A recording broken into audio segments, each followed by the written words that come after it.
let's talk about something that teenage girls experience a lot, and you may agree. That defensive wall that pops up when you try to talk to her. Why does this happen? I mean, often it's because she's stepping into her independence, and the way we communicate when she was younger can still trigger her and those old feelings of being lectured, or maybe she's just taking it a little bit more differently. And I can almost guarantee she's probably sensitive about that.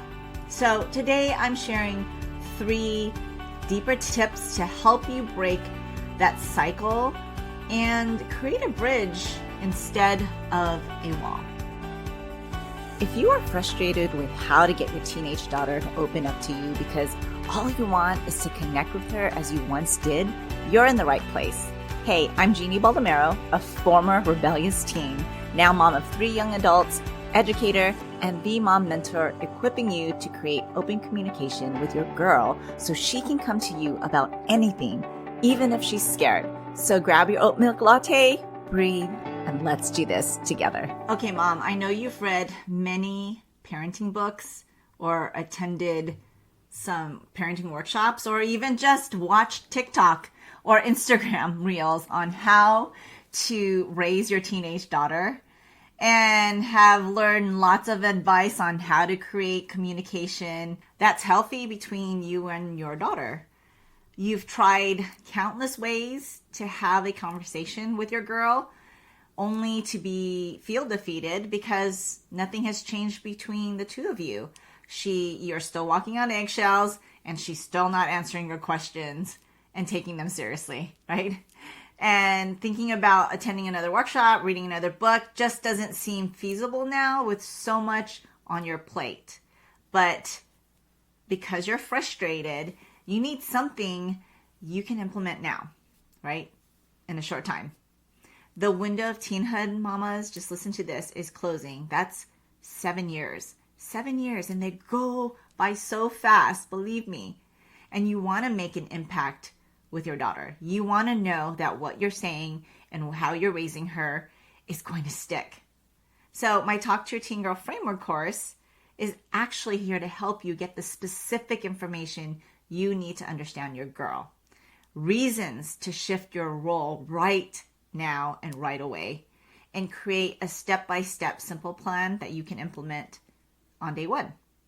This customized plan works towards creating a safe space and loving response that your girl will receive through your immediate implementation. So I want you to join me in Talk to Your Teen Girl Framework, where I show you how to create a plan you can use right now without any hesitation. It is possible for you to change your conversations with your teen girl now. So head on over to talktoyourteengirl.com. That's talktoyourteengirl.com. Okay, I hope you have your pen and paper ready, because I'm going to jump in right away into these 3 tips to help you sound less lecturing so she can come to you non-defensively. Okay, here we go. Number 1, practice active listening. I know I've said this before, but honestly, active listening, or even just showing that you're listening, matters so much. It's more than just hearing the words. It's about being fully present and engaged in what she's saying, right?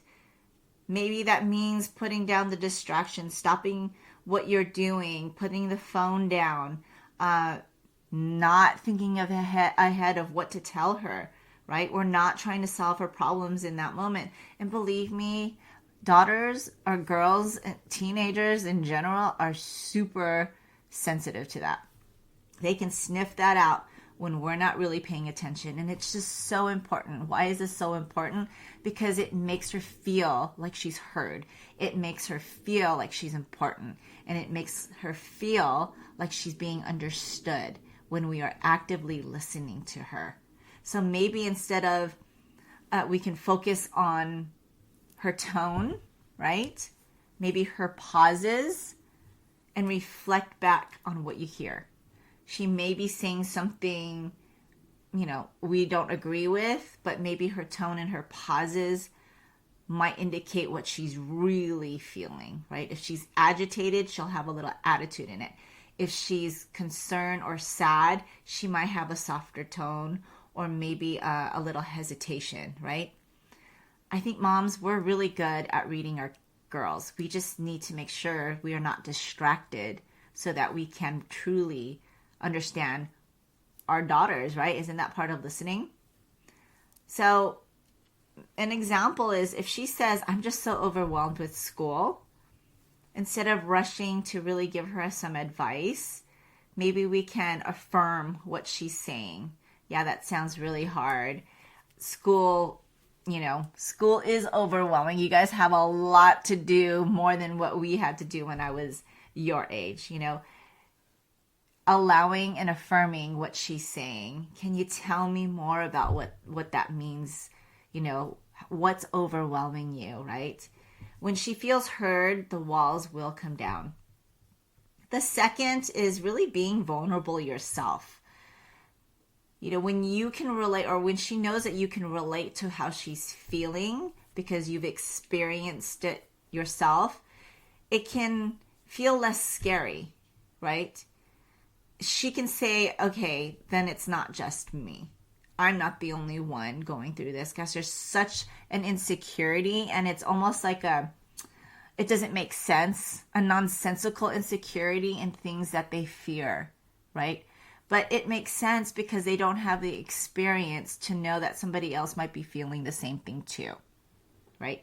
Now, looking hindsight as adults, we have discerned through our own experiences and gained the wisdom through our own experiences that not every moment will be a scary moment, and not every moment is it's only happening to me moment, right? So if we can share what scared us, we can share moments that relate to what she's going through, right? And even sharing moments when you didn't have all the answers, when you didn't know how to figure it out. Maybe you felt anxious at her age and unsure how to handle a tough situation, right? You can say, I didn't have this figured out either, right? Because you're giving her permission to not have it all figured out either, right? That openness invites trust, and suddenly she feels less alone, right? And maybe, just maybe, should be open to hearing what happened when you couldn't figure it out, because obviously you're still standing and you survived it, right? Third, and I love this one, it's co-creating the conversation.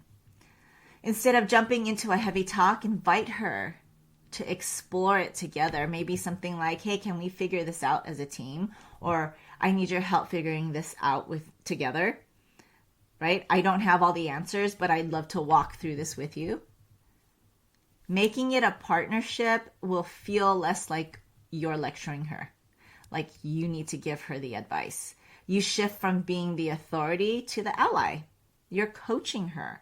You're standing along, maybe obviously a little bit more wise, but giving her not so much but the playing field to make the decisions, to be a part of the conversations, right? Just remember that body language really does matter.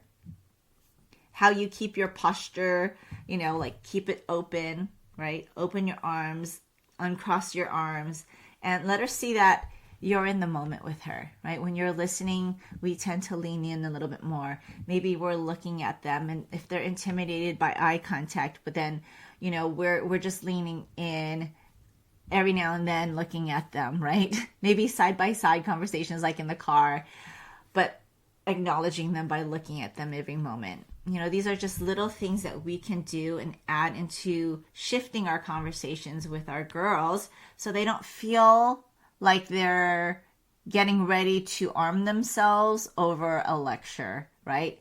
I remember as a teenager, I would have a conversation with my mom, and then she would say a specific word, and I'm like, oh, here it goes. She's going to tell me what to do. She's going to tell me what I should be doing and shouldn't be doing. So mamas, I'm guilty of that too, because I'm sure I have a posture or a specific word or change in tone where my kids know that it's coming. Here comes the lecture. Here comes the unsolicited advice that we need to also remember these tips about actively listening, letting her be in charge of what she's going to talk about, right? Being vulnerable yourself so you can build that trust, cross it over, because she'll understand that you had the same experience as well, that she's not by herself. And then also co-creating. This is my favorite. It's co-creating the conversation, inviting her to be a part of it, that it's not a mom telling daughter what to do, but mom and daughter talking together and figuring it out. Okay, when you do this, when you listen, when you open up, and when you invite her in, you start to break down that defensive barrier. And if it's consistent, she'll start to realize that not every conversation is going to end up in a lecture, right? Little by little, a safe and honest connection forms with her, right? It's just a different type of connection. So I can't wait to hear how these tips helped you. I hope you implement them right away. Maybe not all 3, but at least one of them, right? And it could just be a posture shift. Am I going to start lecturing her? And if I do, I need to stop myself. Instead, listen and ask maybe some questions to understand what she's talking about. Remember, I'm always in your corner. You got this, okay? Keep raising her confidently. Hey friend, if this podcast inspired you or encouraged you or helped you in any way, I'd love for you to share it. You can screenshot this episode and share it in your stories on social media or text it to a friend who can use the support. It's the best way you can thank me. I want to let other mamas know they are not alone. I'd love to stay connected with you. You can find me at raisingherconfidently.com. Until next time, live full of grace, Jeannie.